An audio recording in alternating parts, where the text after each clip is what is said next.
প্রত্যেক দিন আপনার সাথে কথা বলার জন্য রাতের 3 ভাগের 2 ভাগ পার হলে নেমে আসেন প্রথম আকাশে। আবার কথাটা বুঝেন, আপনি কিছু বলবেন, এইটা শোনার জন্য আল্লাহ প্রত্যেক দিন রাতের 3 ভাগের 2 ভাগ শেষ হলে প্রথম আকাশে নেমে আসেন শুধু আপনার কথা শোনার জন্য। তা আপনি যদি রাত 2টায় ঘুমিয়ে সকাল 8টায় উঠেন, তাহলে কি আপনি আল্লাহকে মূল্যায়ন করলেন? আপনি কি কিছু চাইলেন? আপনি কি কোনো প্রয়োজনের কথা বললেন? খালি 2 ধরনের জন হ্যাঁ করে তো ঘুরে বেড়া, আর নাহলে অসুবিধা মানুষের সামনে পেশ করা। 2 লক্ষ টাকা দেন, 5 লক্ষ টাকা দেন, অমুক করেন, সেই করেন, আমার ছেলে মেয়ে এই নাহলে ভিক্ষা, না হলে কিছু। তো আকাশ থেকে আল্লাহ নেমে আসেন আপনার সাথে কথা বলার জন্য। তাতে তিনি বলেন, কেউ কি কিছু চায়? যে যা চাই তাকে আমি তাই দিব। নেমে এসে তিনি বলেন, কেউ কি আমাকে ডাকে? কারো কি ডাকার প্রয়োজন আছে? কেউ আমাকে ডাকলে আমি তার ডাকে সাড়া দিব। নেমে এসে বলেন, কেউ কি আমার কাছে ক্ষমা ভিক্ষা চায়? ক্ষমা চাইলে আমি ক্ষমা করে দেব। এই 3টা কথা তিনি বারবার বলেন। নিজে সর্বশক্তিমান, তার নাম কাদির। পরাক্রমশালী, তার নাম আজিজ। কাহার, প্রতাপশালী। পৃথিবীর কোনো ক্ষমতা তার কিছু করতে পারে না। প্রত্যেক দিন রাতের 3 ভাগের 2 ভাগ পার হলে প্রথম আকাশে নেমে এসে আপনাকে 3টা কথা বলেন। 1, কেউ কি কিছু চায়? চাইলে আমি দিয়ে দিব। কেউ কি আমাকে ডাকে? ডাকলে আমি সাড়া দিব। কেউ কি আমার কাছে ক্ষমা ভিক্ষা চাই? চাইলে ক্ষমা করে দেব। চাইতে শিখুন, ভালো হবে। আর চাইতে শেখাটা একাধিক দিন বলেছি। সুন্দর করে ওযু করবেন, মানে সব অঙ্গ 3 বার করে ধুইবেন। সম্পূর্ণ যখন ভিজে যাবে তখন হলো একবার ধোয়া। ধোয়া জায়গায় পানি দিয়ে ধোয়ার নাম হলো দ্বিতীয়বার ধোয়া। ধোয়া জায়গায় পানি দিয়ে ধোয়ার নাম হলো তৃতীয়বার ধোয়া। একবার কবজি পর্যন্ত ভিজাতে যদি 10 বার পানি লাগে লাগুক, তাহলে 3 বার পানি নয়, 3 বার ধোয়া। কথা বুঝাতে পেরেছি কি? তো সুন্দর করে ওযু করে 2 রাকাত সালাত আদায় করবেন। 2 রাকাত সালাত আদায় করে হাত তুলে, যদি বলেন যে এখনই দাও, তাহলে এভাবে উঠাতে উপরে। আর যদি চান তাহলে এভাবে উঠাতে মুখের সামনে। এখনই দাও এর নাম হলো ইবতিহাল। খুব কান্নাকাটি করে বিনয়ের সাথে বলতে হবে, হাত উঁচু করে। আর স্বাভাবিক চাওয়া হলো এইটা। প্রথমে ইসমে আজম পড়তে হবে। আল্লাহুম্মা ইন্নী আসআলুকা বিআন্নাকা আনতাল্লাহ লা ইলাহা ইল্লা আনতাল আহাদুস সামাদুল্লাযী লাম ইয়ালিদ ওয়া লাম ইউলাদ ওয়া লাম ইয়াকুল লাহু কুফুয়ান আহাদ। এরপরে দুরুদে ইব্রাহিম। তারপরে আপনার গতিতে আপনার কথা বলতে থাকেন। তুমি এটা আমাকে দাও, আমাকে দিতেই হবে। তুমি দিতে পারো, এটা কেউ পারে না। আপনার বলার গতি যত বিনয়ী হবে, যত চোখের পানি আসবে, যত শক্তিশালী হবে, ফলাফল তত বেশি হবে। আর যদি আপনি মাঝাবি ভাইয়ের মতন করে করেন, আসসালামু আলাইকুম রহমতুল্লাহ, আসসালামু আলাইকুম আলহামদুলিল্লাহ, তাহলে এটি কি দোয়া হলো না মজাক হলো? এই ইবাদত তো আল্লাহ বোঝে না, আমি আর আপনি না বুঝি। এরকম ইবাদত করে অযথা ওই ইবাদত দেখিয়ে কোনো লাভ নেই। অল্প হোক, রাসূলের পদ্ধতিতে করতে হবে। কিছুই যদি না পারেন, ফরজটা পড়েন, জোহর 4, আসর 4, মাগরিব 3, এশা 4, ফজর 2। আপনি এটুকু পড়েন, শুধু এইটুকু, জান্নাত হবে ইনশাআল্লাহ। দেখবেন একটু, পল্লীর একটা বেদুইন লোক, অশিক্ষিত গাঁওয়ার, পল্লীর একটা বেদুইন লোক, অশিক্ষিত গাঁওয়ার মানুষ এসে আল্লাহ নবীকে বলছেন, একটা আমলের কথা বলেন, ওটা করলে জান্নাতে চলে যাব। ও তো অশিক্ষিত মানুষ, ও তো হিসাব নিকাশ করা বোঝে না। এসে বলছেন, একটা আমলের কথা বলেন যেটা করলে আমি জান্নাতে চলে যাব। তখন আল্লাহ রাসূল বললেন, ফরজ 5 ওয়াক্ত সালাত, রমজান মাসের সিয়াম আর যাকাত। অন্য কোনো বর্ণনাতে আছে হজ। এই 4টা কত স্বীকৃতি, প্রথমে কালেমা, এই 4টা করো, তুমি জান্নাতে চলে যাবে। তখন লোকটা বলছে, আল্লাহে, আল্লাহর কসম, আল্লাহে, আল্লাহর কসম, আল্লাহে, আল্লাহর কসম, এর আমি কমও করব না, এর আমি বেশিও করব না। তার মানে ও সুন্নাত পড়বে না, তাহাজ্জুদ তো বহুদূরের কথা। আল্লাহর কসম এ বলে চলে যাচ্ছে। তখন আল্লাহ নবী বলছেন, মান সাররাহু আন ইয়ানজুরা ইলা রাজুলিন মিন আহলিল জান্নাহ ফালিয়ানজুর ইলা হাজা। শোনো শোনো সঙ্গী সাথী, শোনো, তোমরা কেউ যদি জান্নাতি মানুষকে দেখতে চাও, তো এই যে দেখো, এই লোক হলো জান্নাতি। হাদিস বুখারী মুসলিম। আমি কি কথাটা বুঝাতে পেরেছি? ও কিন্তু কসম করে বলছে শুধু কি পড়বে, ফরজ, ফরজটা করবে। আর কসম করে বলছে কমও করব না, বেশি করব না। আল্লাহ রাসূল আবার বলছেন যে দেখো তোমরা, এই যে দেখো, এই যে জান্নাতীকে দেখো।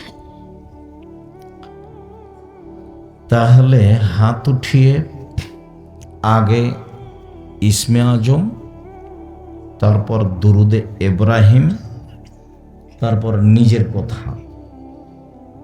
উনি এখন আপনার সাথে কথা বলার জন্য কোথা থেকে নেমে এসেছেন? 7ম আকাশ থেকে 1ম আকাশে নেমে এসেছেন। আপনি মানুষ হিসাবে এই অনুভূতি থাকা উচিত, আমি মানুষ হিসাবে এই অনুভূতি থাকা উচিত। আমি তো আর গরু ছাগল নই, আমি তো আর পশু প্রাণী নই, আমি তো মানুষ। আমি মানুষের সাথে কথা বলি, জিনিসপাতি প্রয়োজনে কিনি।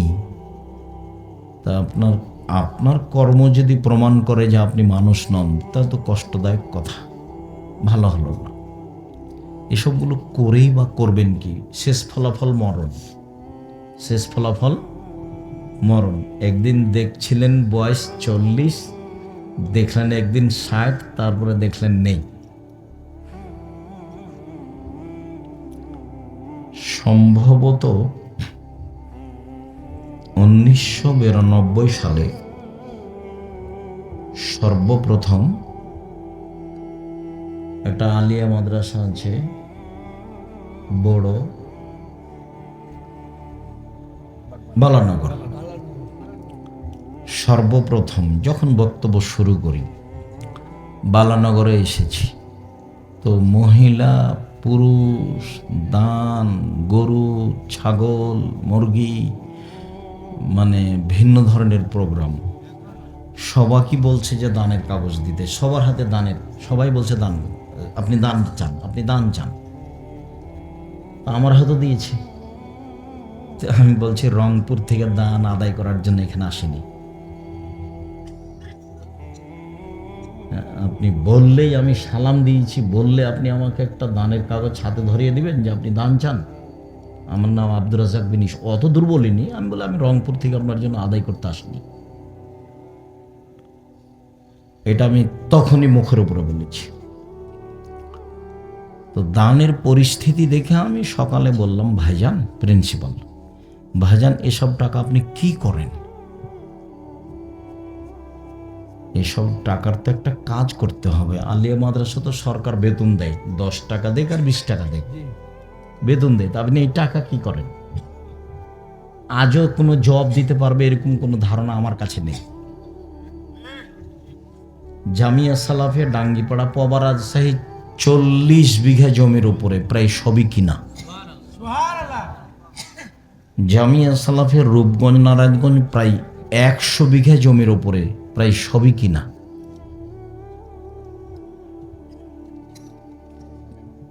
তিনশো জনের বেশি শিক্ষক আছেন যাদের এখন বেতন লাগে প্রায় 40 লক্ষ মাসে। ছাত্র 5000-এর বেশি। জামিয়া সালাফিয়ার শিক্ষকের আদায়ের রসিদ বহি ব্যবহার করা নিষেধ।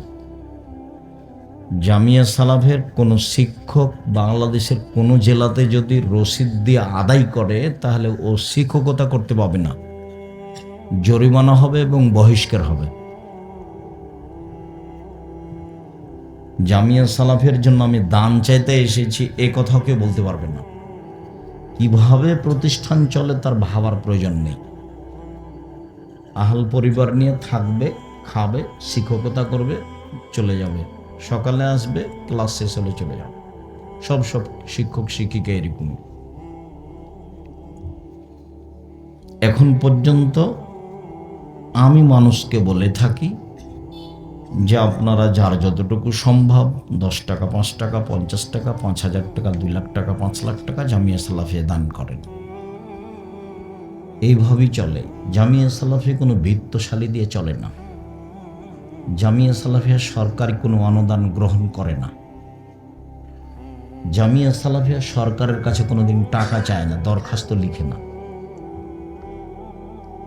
আর লিখবে না বলে আমার দাবি যারা পরবর্তীতে আসবে তাদের কাছে ইনশাআল্লাহ। জামিয়া সালাফিয়া বহির্বিশ্বের টাকা দিয়ে চলে না। জামিয়া সালাফিয়া কোনো সংস্থা দিয়ে চলে না। তো কিভাবে চলে? আপনি দেন, আমি দিয়ে, এভাবে চলে। মাসে বেতন লাগে 40 লক্ষ।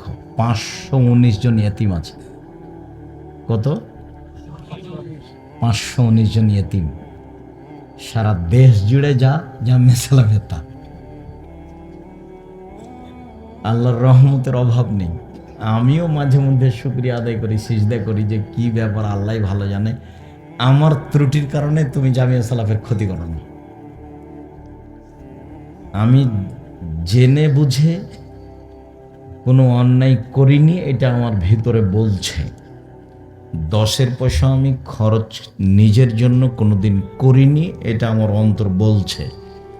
জামিয়া সালাফি এক সন্ধ্যা খেলে আমি তার টাকা দিয়ে দিয়েছি, জামিয়া সালাফি আর আমি খাই না।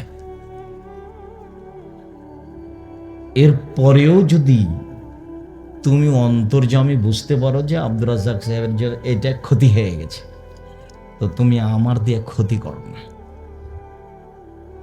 আর এই জিম্মেদারি আমি নিইনি, তুমি জোর করে দিয়েছ।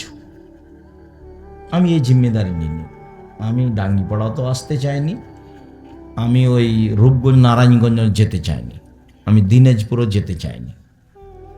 এখন জমি আছে চট্টগ্রামে, জমি আছে বরিশালে, জমি আছে ফেনীতে, জমি আছে ময়মনসিংহে, জমি আছে আপনার যশোরে, জমি আছে ঝিনাইদহে, জমি আছে কুষ্টিয়ায়, জমি আছে দিনাজপুরে, জমি আছে বগুড়ায়, প্রায় জেলাতে জমি আছে, আপনার ওই কক্সবাজারে, সব প্রায় জেলাতে জমি আছে জামিয়া সালাফে। সারা দেশ জুড়ে জামিয়া সালাফে গড়ব ইনশাআল্লাহ। ইবাদতের জগতে সবচেয়ে দামি ইবাদত সিয়াম, রোজা। এ দিয়ে আল্লাহকে বেশি সন্তুষ্ট করা যায়। আপাতত চলমান সিয়াম শাওয়ালের 6টে, যা হয়েছে হয়েছে। 6টা সিয়াম পালন না করে যেন শাওয়াল পার না হয়, আমার এটা অনুরোধ ইনশাল্লাহ। উপস্থিত বৈঠকের দিনী বোনেরা আছেন, মহিলারা শোনেন, কয়টা সিয়াম থাকলেন, কি যে করছেন, গল্প করে সময় কাটাচ্ছেন। আমাদের কিছু করার নাই। আপনি আমার দিনী বোন, আপনাকে আমি 2-3টা কথা বলি, দেখেন আমাদের কিছু করার নেই। মহিলাদের জন্য জান্নাত সহজ। আবার আল্লাহর নবী বলছেন যে জাহান্নামের অধিকাংশ মানুষই নারী। জাহান্নামের অধিকাংশ মানুষই নারী। আবার বলছেন যে মহিলারা 4টা কাজ করলেই সহজেই জান্নাতে যাবে, যাতে পুরুষের কোনো সুযোগ নেই। 1, 5 ওয়াক্ত সালাত, 2, রমজান মাসের রোজা সিয়াম, 3, স্বামীকে মেনে চলা, 4, জেনায় লিপ্ত না হওয়া। মন খারাপ করে স্বামীর সাথে কথা না বলে, ঝগড়াঝাঁটি করে, হইচই করে দিন কাটিয়ে কোনো লাভ নেই। আমাদেরও কিছু করার নেই। আল্লাহর নবী এভাবেই বলেছেন, আপনাকে বলে রাখলাম, স্বামীকে মেনেই চলতে হবে, তিতে লাগলেও মিঠা লাগলেও। আপনি এটা বিশ্বাস করেন, নত স্বীকার করেন, আল্লাহ এভাবেই করেছেন। 1, 5 ওয়াক্ত সালাত, 2, রমজান মাসের সিয়াম রোজা, 3, স্বামীকে মেনে চলা, 4, জেনায় লিপ্ত না হওয়া। জান্নাতের সব দরজা খোলা। এইখানে আরেকটা কথা আপনাকে বলি। মেয়ে, এই কথা বলছো কেন? চুপ থাকো। সম্মানিত দিনী বোন, আপনাকে আরেকটা কথা বলি। রাসূল সাল্লাল্লাহু আলাইহি সাল্লাম একদা ঈদের মাঠে গিয়ে, যে ঈদ আমাদের চলে গেল, এটা ঈদুল ফিতরেই ছিল, ঈদের মাঠে গিয়ে পুরুষের সামনে বক্তব্য দেওয়ার পরে মহিলাদের সামনে গেলেন। মহিলাদের সামনে গিয়েই বলছেন, ইয়া মাশারা নিসা তাসাদ্দাকনা ফাইনুরিতুকুন্না আকসারা আহলিন নার। মহিলারা শোনো, তোমাদের অধিকাংশ নারী জাহান্নামী। তোমরা দান করে জাহান্নাম থেকে বাঁচো। দান করে জাহান্নাম থেকে বাঁচার সবচেয়ে বড় মাধ্যম। মানুষে চাইলো, তখন আমি মনে করলাম আরে ওর প্রয়োজন, সেই জন্য চাচ্ছে, কি যে করবে, খেয়ে নেবে কি করবে, আপনার ভিতরে একটা জাগলো। আসলে এটা আমাদের দুর্বলতা। দান কি জিনিস যদি আপনাকে বোঝাতে পারতাম, তাহলে আপনি এটা বলতেন না। দান হলো ইবাদত। বলেন তো, ইবাদতের জগতে সবচেয়ে শক্তিশালী ইবাদত, মানে এর ক্ষমতাই দান করে বাঁচো। তো একজন শ্যামাবর্ণের মহিলা দাঁড়িয়ে বলছে, কেন অধিকাংশ মহিলা জাহান্নামে যাবে? মক্কার মহিলা এরকম সাহস রাখে না, মদিনার মহিলারা আজও এরকমই। বলে কেন যাবে? তো আল্লাহ রাসূল 2টা কথা বললেন। তার একটা বললেন, স্বামীকে মানে না সেজন্য। বোঝা গেল না কথা? হাদিস বুখারী মুসলিম। বিবেচনা তো আর আমি কিছু করে লাভ করতে পারবো না। পৃথিবীর কোনো মানুষ কোনো বিবেচনা করে লাভ করতে পারবে না। কথা এটাই। দুইটা উত্তর দিলেন, তার একটা হলো যে স্বামীকে মানে না, এই জন্য অধিকাংশই জাহান্নামে। কথা প্রসঙ্গে এইখানে আপনাকে আরেকটা কথা বলে নি, সেইটা হলো এই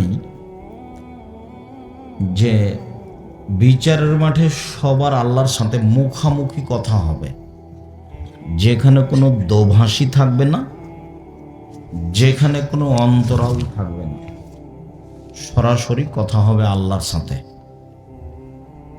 কথা হওয়ার সময় ও ডান দিকে দেখবে, তখন দেখবে তার কর্ম, বাম দিকে দেখবে, দেখবে তার কর্ম, সামনের দিকে দেখবে জাহান্নাম। এটা হলো অবস্থা। এখন আল্লাহর নবী বলছেন, পৃথিবীর মানুষ শোনো, একটা কাজ করো, এই জাহান্নাম থেকে বাঁচো। খেজুরের বীজের উপরে একটা সাদা পর্দা থাকে, একেবারেই চিকন, তারপর থেকে খেজুরের এই মূল অংশগুলো, এটা কি ধরা পড়ে কোনোদিন দেখেছেন?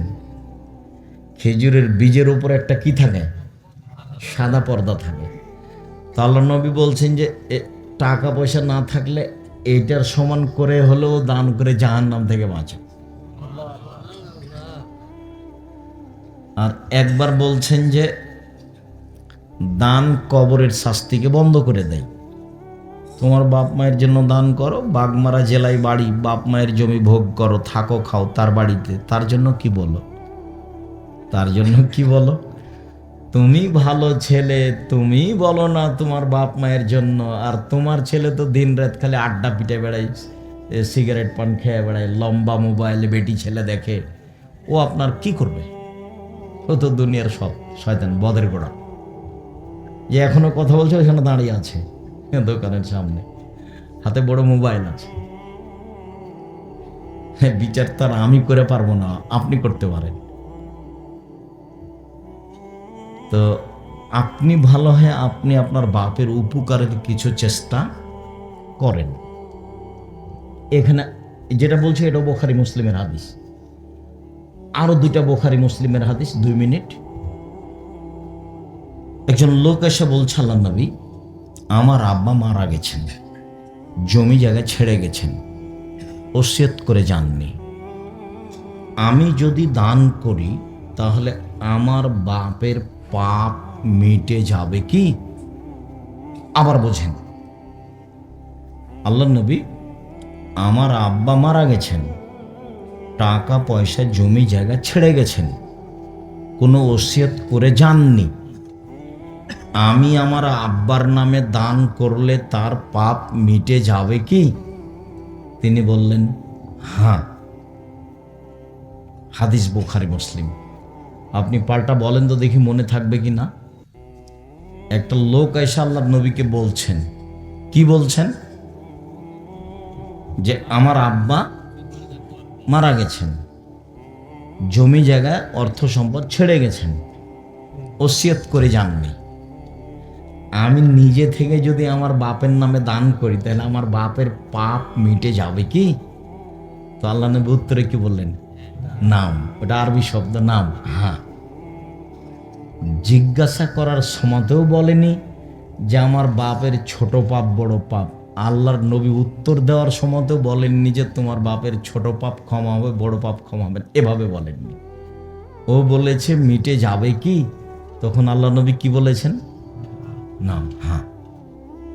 এটা বুখারী মুসলিম। একটা লোক এসে বলছে, আল্লাহর নবী, আমার মা হঠাৎ মারা গেছেন, কথা বলতে পারলে দান করতেন। আমি যদি আমার মায়ের নামে দান করি তাহলে আমার মায়ের নেকি হবে কি? কালা নাম, হ্যাঁ। এখন আপনি কি করবেন? বাপ মা চলে গেছে, দাদা দাদি চলে গেছে, আপনি একটু মানবতার পরিচয় দেন, একটু মানুষ হিসেবে থাকেন। জি, দিনী বৈঠকের দিনী বোন, আপনাকে বলছিলাম এইভাবে বেপরদা হয়ে চলে আর একজনকে পাপী করে কোনো লাভ নেই।